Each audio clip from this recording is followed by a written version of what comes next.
Welcome to Squawk. I'm Bruce Whitfield. Joining me tonight, David Shapiro and Nick Norman-Smith. It's like adding jet fuel to a braai fire. Bernanke's refusal to taper sets global markets alight. Good news for the rand, but for just how long, we wonder.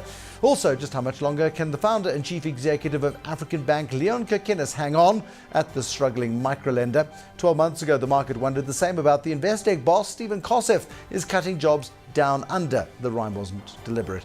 Despite warnings of a credit bubble in China, Naspers' 10 Cent business is booming and the share price of Naspers eyeing $1,000. And considering Naspers, should more chief executives get paid with shares for the companies they run? Acquarius thinks so. They're even bringing non-execs on the deal.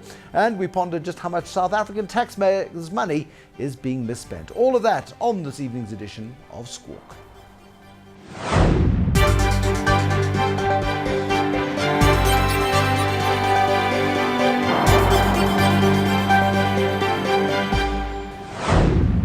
Thanks for joining us on Squawk. You're watching CNBC Africa, first in business worldwide. David Shapiro from Sasfin and Nick Norman-Smith from Lentis Asset Management here for another weekly market roundup. David Shapiro, Bernanke didn't say anything.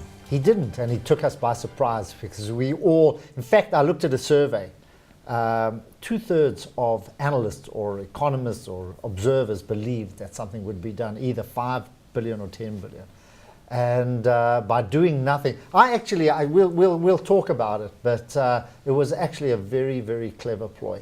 And I don't think it has anything to do with the American economy. I think it's more about market perceptions. No, you've got to explain. You do have to explain. What I mean by that is that when he started, the American economy is starting to improve. And when he started to lay out his agenda, and it was agenda, this is what we're going to do according to the data. What happened, markets started to run ahead. And we started to see long-term interest rates in the US rising. And that's exactly what he didn't want, because if interest rates rise, it means people don't spend, and the economy starts to turn down.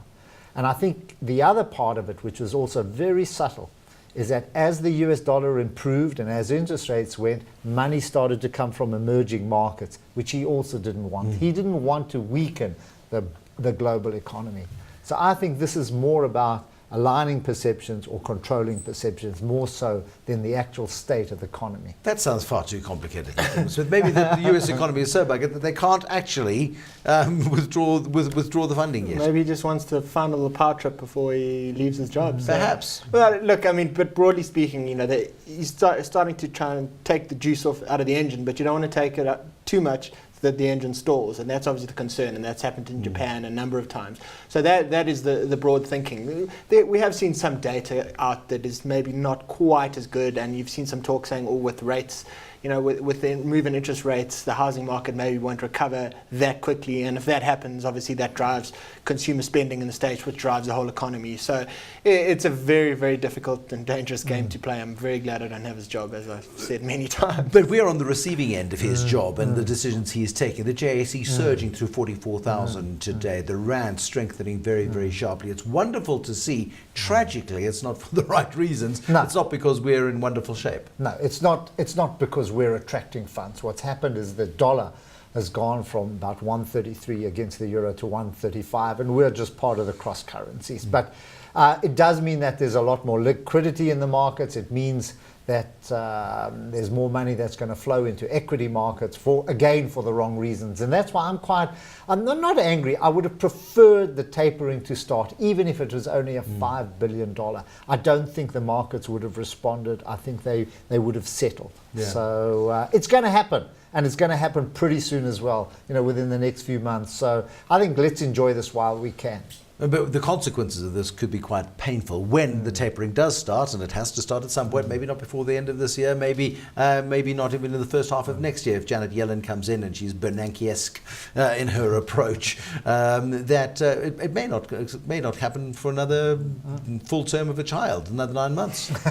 And look, this is the whole point. I mean, people didn't expect this little bit of news. As David said, most of the economists didn't expect it. So trying to predict it, from an investment perspective, it's just impossible to do. So what you really want to do is cut all of the stuff out and look at the underlying businesses you're buying, and you're buying them because they're good businesses with pricing power at a reasonable price, and then sit through the rest. Because if you try and forecast and buy based on what you think Bernanke is going to do and what that's going to do to the market and what that's going to do to bond yields, I don't know. I'm not smart enough to do it. So Or lucky enough. Yeah, or lucky enough. It's more to do with luck. Yeah. But you were quite optimistic there, David Shapiro. I still am. And you're optimistic that this market is going to keep running. For the right reasons, because I think we are starting to see confidence return and global economy pick up. No, okay, but that's an important point. He says for the right reasons. You're going to disagree with him because I'm telling you to. David Shapiro says it's because of confidence. You, I think, come from the school of, hold on a second, we don't have the earnings to support the current levels in the market. Yeah, certainly in our local market. But I mean, as we said for quite a while, there's a mixture. So we've got these, we've said so many times, these expensive retailers and industrials.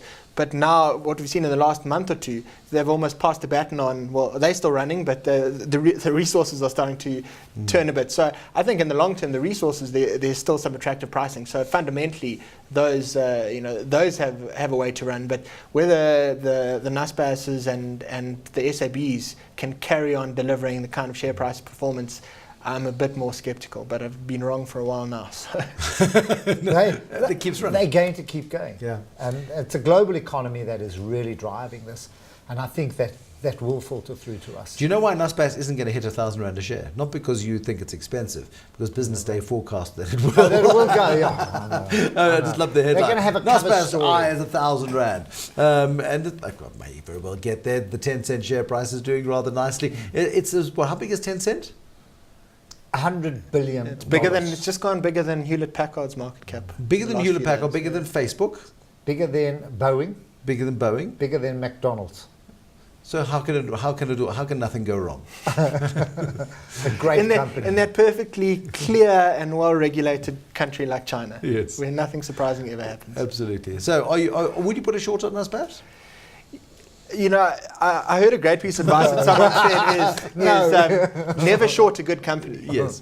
So whilst I think the odds of doing well at these levels is firmly stacked against you, I certainly wouldn't be buying it. I could be wrong, and shorting a great company, although we did it in share shootout, but that was because that was the game. No, but I certainly wouldn't be buying it, but maybe 10 Cent will carry on and you'll beat the odds. Occasionally you do, but on the whole in a portfolio, it's not going to generally do well. My best stories, there are 3 shares. Richmond, from 20 Rand, not too expensive. 40 Rand, too expensive. 200 Rand, 100 Rand, too expensive. That's all that's going to, the same thing with Aspen, 80 Rand, too expensive. Where famous brands, too expensive. And I think Naspers is another too expensive story. But the problem comes in is those are the ones which burn investors, because those are the ones you talk about around the braai. You forget the people who are buying the platinums 3 times too high. 90% of alt-ex, yes. Yeah, and buying resources at the height of the boom and buying construction at the height of the boom. So as I say, as a whole you're going to do badly, but because you get the odd story that does well, like these great companies, people overpay and that does hurt your performance. You know what? There's an old saying, what's it? The trend is my friend. Yes. Until it ends. Well, it hasn't ended. And I always look at charts that go from the bottom left-hand corner to the top right-hand corner, and I just keep going. And I think Naspers is one of them. If you look at the share price, there's not even a hint of any kind of weakness coming in. I mean, people think that Koseff is a genius for buying 10 cent stake in 10 cent, but he was a genius for saying, no, hold on a second, I won't have a paycheck. I will take my payment in share options, please. I think his name is Jean Nel, the man at Aquarius Platinum, who this week said, okay, I'm going to take 70% of my remuneration in shares. Is he Koseff in his genius? I think he's called the platinum cycle pretty well. You certainly want to be taking the share options now when these stocks, despite their recent run, are still relatively low and relatively cheap. So yeah, I think it's certainly a smart time to do it. If you'd been doing that, as I'm sure a number of them might have done back in the height, then they're not so smart anymore. I think he's doing the right thing in the sense that miners are battling, they're battling with wages now. You don't want to take a fat salary at the top. You're going to take a fat salary at some point in the future. You can't disguise the payment, and the way Bloomberg calculates these things and publishes the stories, your share options, the moment you cash them in, become part of this year's income, and boom, there is your capital gain, and you then are once again the fat cat miner. You can't win that. But no one worries if the company is successful. Yeah. If we're on a successful run, everybody's benefited. You can pay the miners their wages and you can pay them bonuses as well. But I think there's so many sensitivities at the moment. And if you look at the actual levels of being paid now, and in fact, I think when I was with Bronwyn on Monday night, we actually put up a chart of the amount that the gold miners are paying themselves. There's some huge salaries. On average, it goes between 10 million and 20 million rand a year. That's a lot, when your average worker down under their 4 kilometers is getting a few thousand. But you could also argue that this is a very expensive way for them to pay their CEO. I'm talking about Acquarius now, because if that is a very big cost, and effectively, selling equity at these levels is probably not the greatest piece of capital allocation. You're solving a short-term problem by reducing your head office cost from 6 to 3 million or whatever it is, because he takes a 70% cut in salary. You are going to have to pay him at some point. Now, if the share price goes up, well, then you don't mind so much, in the same way as David Shapiro suggests on that particular. You've just diluted some shareholders, though, because if I'm a shareholder, I don't know if I want to be selling equity down at these levels. But I mean, I'm being a little bit cynical. Your interests are aligned with the CEO. Yeah, no, I think on the whole, I think it's great. I mean, I'm certainly not bashing. What I don't like, is they're flouting King 3, because now the non-execs are taking a bit of a pay cut and taking 10% of their remuneration in shares. Suddenly, the board is more interested in the share price than it is in the operations. And the key is how much you price it and how much it's all well and good being paid in shares, but if how deeply are those discounted?